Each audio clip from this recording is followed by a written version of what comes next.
Assalamualaikum warahmatullahi wabarakatuh.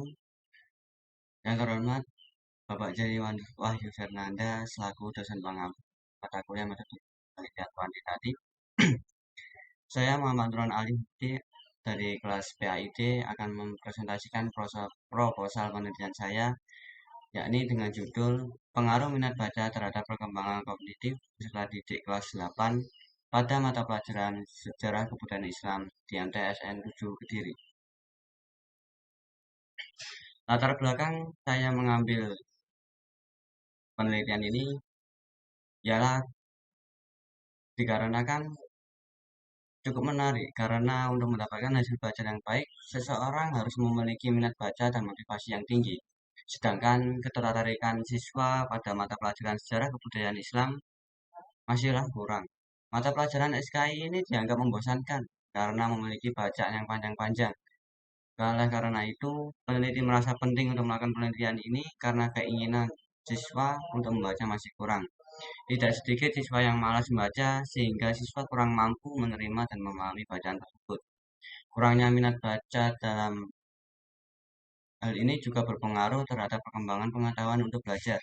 Sehingga perlu usaha untuk meningkatkan minat baca siswa supaya perkembangan pengetahuan untuk terus belajar bisa tumbuh dari dalam diri siswa maupun dari luar siswa. Dengan begitu, hasil belajar yang diharapkan siswa bisa didapatkan. Rumusan masalah dalam penelitian ini dirumuskan sebagai berikut. Yang pertama, apa pengaruh minat baca terhadap perkembangan kognitif peserta didik pada mata pelajaran SKI?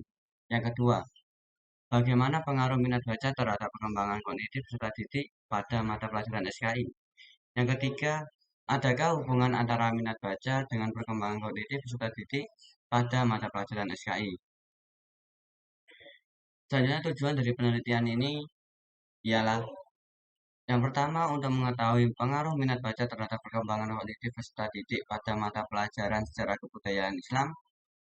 Yang kedua, untuk mengetahui cara minat baca berpengaruh terhadap perkembangan kognitif peserta didik pada mata pelajaran kebudayaan Islam. Yang ketiga, untuk mengetahui hubungan antara minat baca dengan perkembangan kognitif peserta didik pada mata pelajaran sejarah kebudayaan Islam. Hipotesis dari penelitian ini adalah yang pertama, hipotesis sendiri merupakan jawaban sementara terhadap rumusan masalah penelitian, di mana rumusan masalah penelitian yang telah dinyatakan dalam bentuk kalimat pertanyaan. Yang pertama adalah HA, ada hubungan yang signifikan antara minat terhadap perkembangan kognitif peserta didik pada mata pelajaran sejarah kebudayaan Islam di MTS dan 7 Kediri. H0, tidak ada hubungan yang signifikan antara minat baca terhadap perkembangan kognitif peserta didik pada mata pelajaran SKI di MTSN 7 Kediri. Selanjutnya adalah metodologi penelitian. Rancangan penelitian ditinjau dari permasalahan yang ada, peneliti menggunakan pendekatan kuantitatif. Pendekatan kuantitatif adalah suatu penelitian yang hasilnya disajikan dalam bentuk deskripsi dengan menggunakan angka-angka. Sedangkan jenis penelitian yang digunakan dalam penelitian ini ialah penelitian deskriptif. Dalam penelitian ini, data yang diperoleh dari peneliti akan disajikan secara apa adanya dan sama sekali tidak menarik kesimpulan yang lebih jauh atau bahkan meramalkan ke depan dari data yang ada guna menjaga keakuratan data tersebut.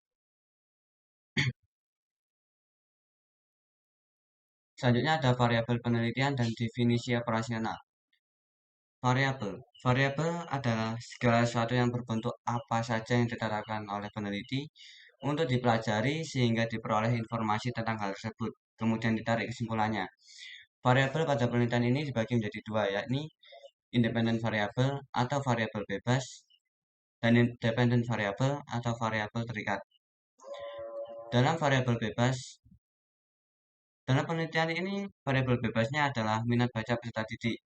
Sedangkan untuk variabel terikatnya adalah perkembangan kognitif peserta didik pada mata pelajaran sejarah kebudayaan Islam di MTSN 7 Kediri. Selanjutnya ada definisi operasional. Ada dua, yakni minat baca dan pengembangan kognitif. Dan seperti yang tertera dalam PPT, menggunakan alat ukur lembar kuesioner dan observasi, dan juga ada lembar penilaian.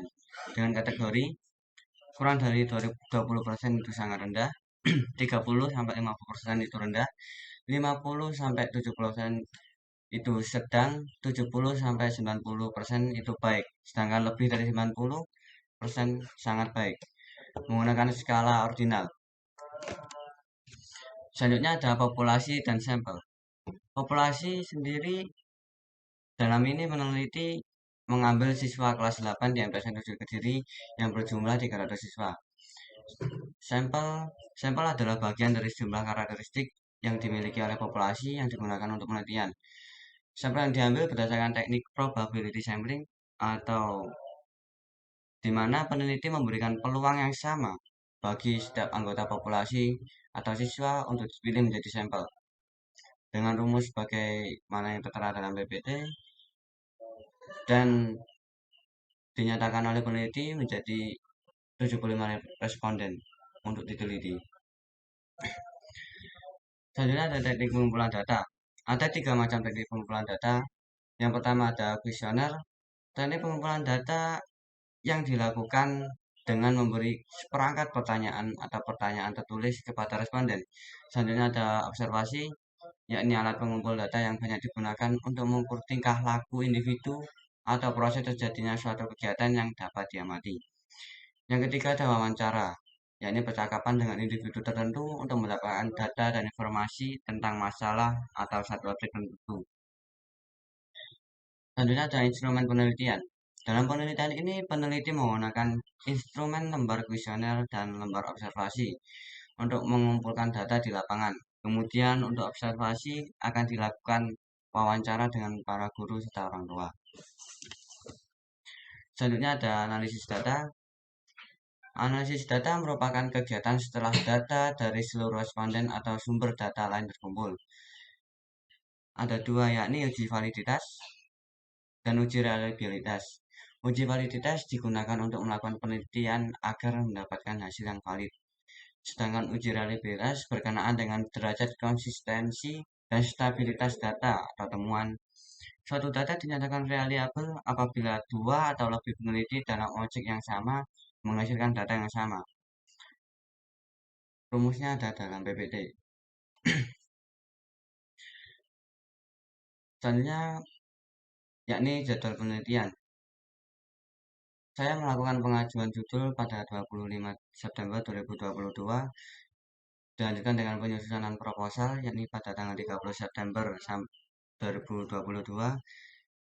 Yang ketiga ada penyebaran kuesioner, yakni pada 29 November 2022.